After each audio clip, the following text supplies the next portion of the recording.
Good evening. Thanks for watching News Channel 9 at 5. I'm Calvin Sneed. And I'm Latricia Thomas. One woman is dead, another still recovering in the hospital after being hit by a train off of South McDonald Road in Bradley County. News Channel 9's Drew Balea was the first reporter on the scene. He has more on the story.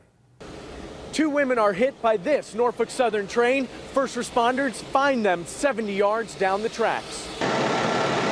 Our cameras were rolling as one of the victims was loaded into an ambulance. Two females was transported to the hospital. Brian Smith is the chief deputy with the Bradley County Sheriff's Office. He says the women were hit by the Norfolk Southern train just after 4 o'clock this morning. They were found near the tracks. They was unable to speak to the officers at the time they were transported. One woman was taken to Erlanger Hospital, the other Skyridge Medical Center.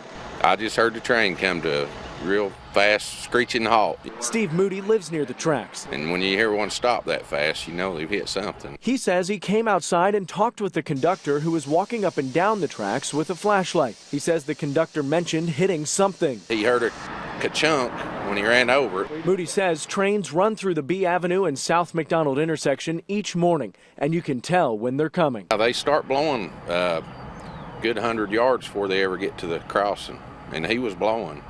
Moody tells me he's lived his entire life near this section of tracks in McDonald, and he can only recall one other time that a person was hit by a train. In South Bradley County, Drew Balea, News Channel 9.